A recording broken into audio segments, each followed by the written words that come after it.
look at market structures today. And as you should know, in economics, market structure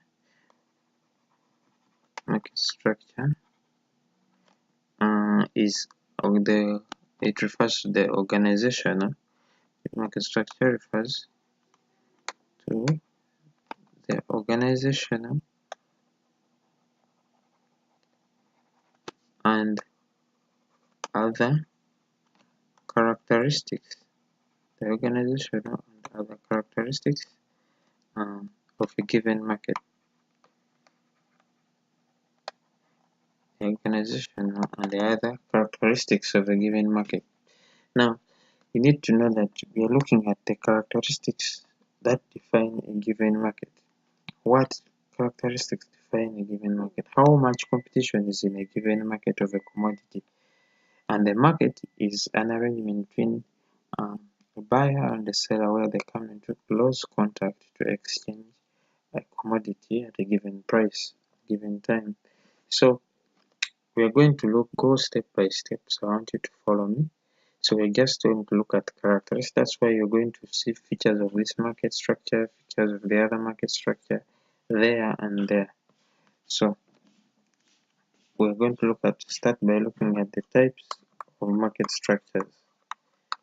So types of market structures.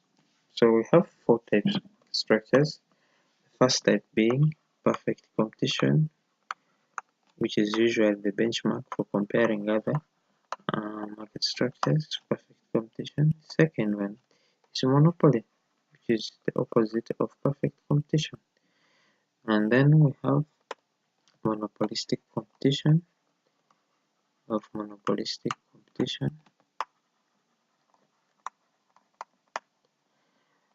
and then we have oligopoly.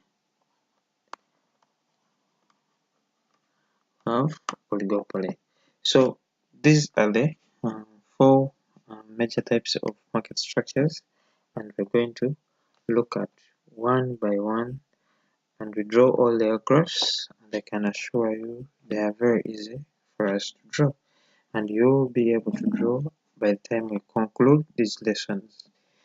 So our market structure number 1 would be perfect competition.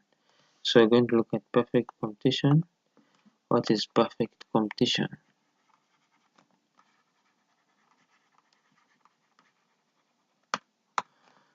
Perfect competition. So perfect competition, this is a market structure.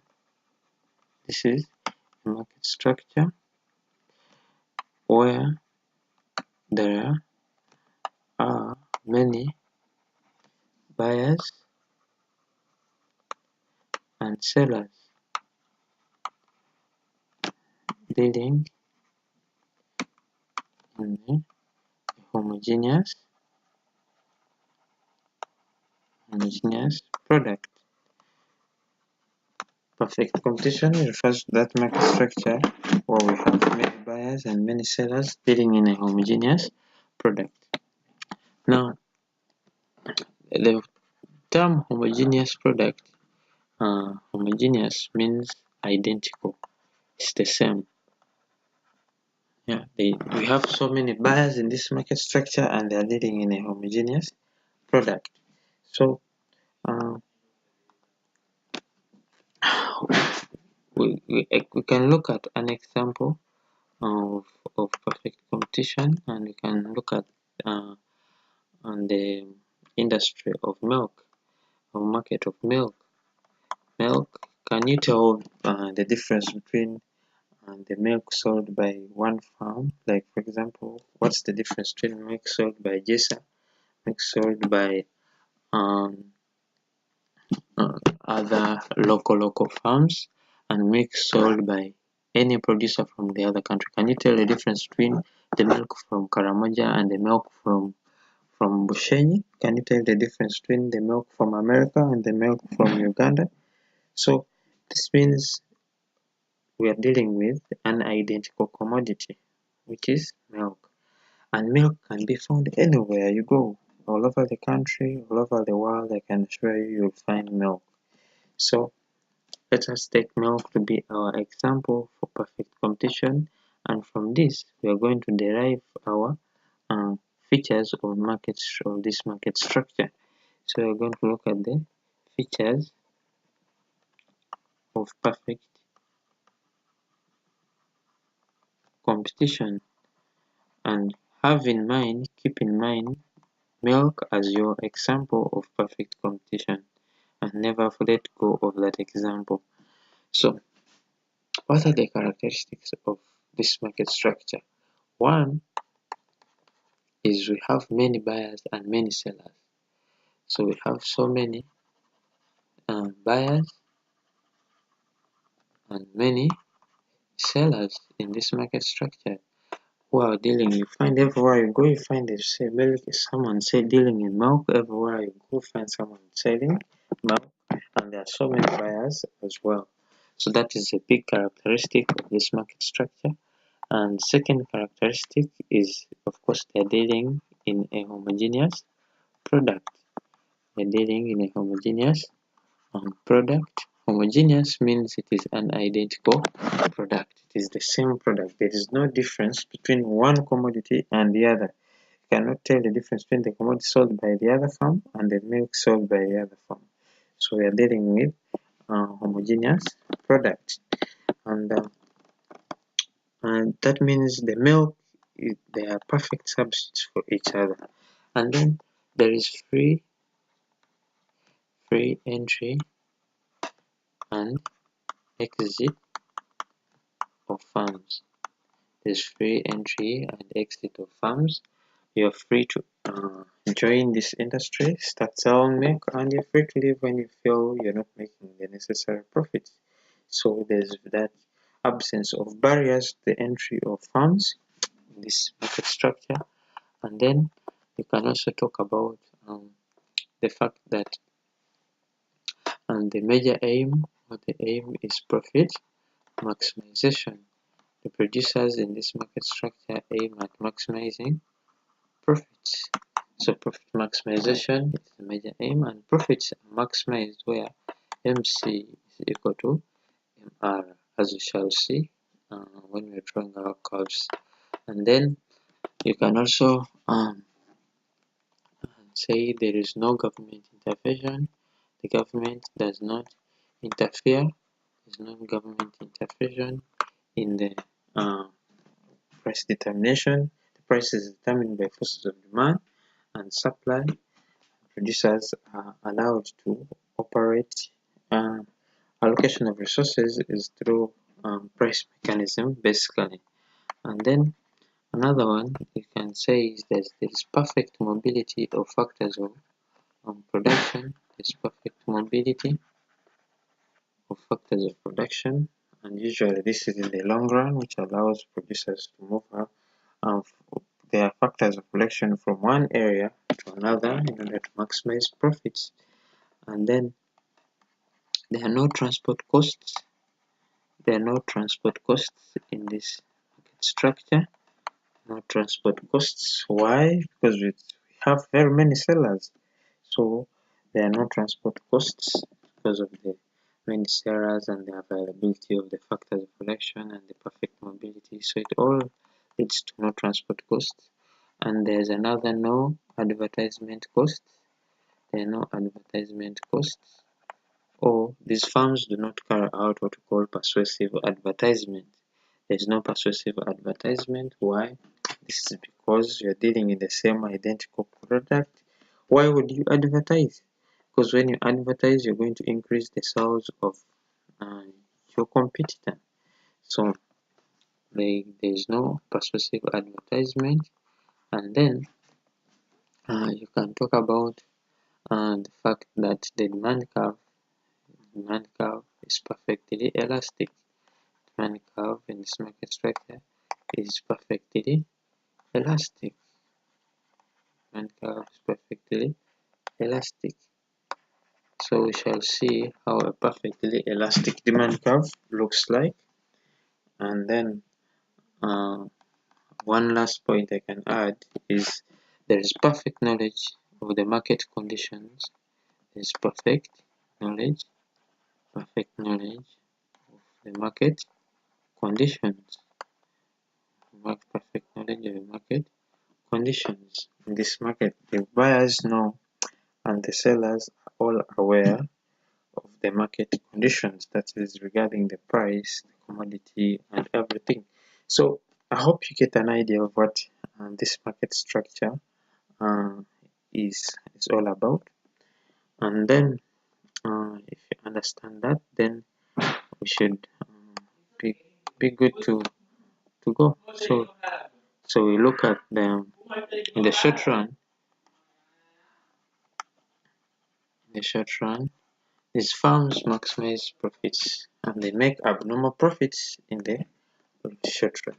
So in the short run, so I hope you have your drawing and you go step by step. The best thing to do is pause the video, draw, then continue, and you go step by step. So the first thing is draw the axis. After drawing the axis, you put here price, put here cost, and put here the revenue. Then you put here the 0, then you put here the output. After finishing that, the demand curve is perfectly elastic. A perfect elastic demand curve is a straight horizontal line. So that is the demand curve, our demand curve, which is perfectly elastic. So the demand curve under perfect competition is the same as the average revenue curve, and it is the same as the marginal revenue curve, and so is the same as the price. So all these details have to be included there, and then after drawing that, then you're going to draw the cost curves. Those are the revenue curves. Now the cost curves. So the cost curves start by drawing the average cost, which is U-shaped, like we drew when we were looking at costs. So this should be your average cost curve, and mark the lowest point of that curve, and then bring the marginal cost to pass through. Bring your marginal cost to pass through that point, like that, and this should be the marginal cost. Now, the most important part we're looking for, the most important point is the point where marginal cost is equal to the marginal revenue. So look for that point, and this line represents marginal revenue and this curve represents marginal cost. So the two intersect at this point. You can call that point E. So from point E, when you slope downwards, use a ruler and slope downwards, it should give you the output quantity QE. So the quantity is determined at that point. Now, where this output line meets the average cost curve, we get our cost of production, call it CO. And then where this output line meets the demand curve at point E, we have our price, PE. So we have the firm making abnormal profits, which are represented by the shaded area. The firm makes abnormal profits represented by that shaded area. So in this case, the firm's total revenue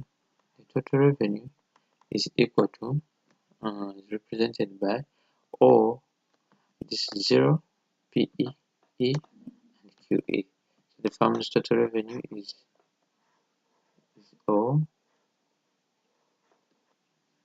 PE, E, and QE. So this whole area represents the firm's total revenue, and this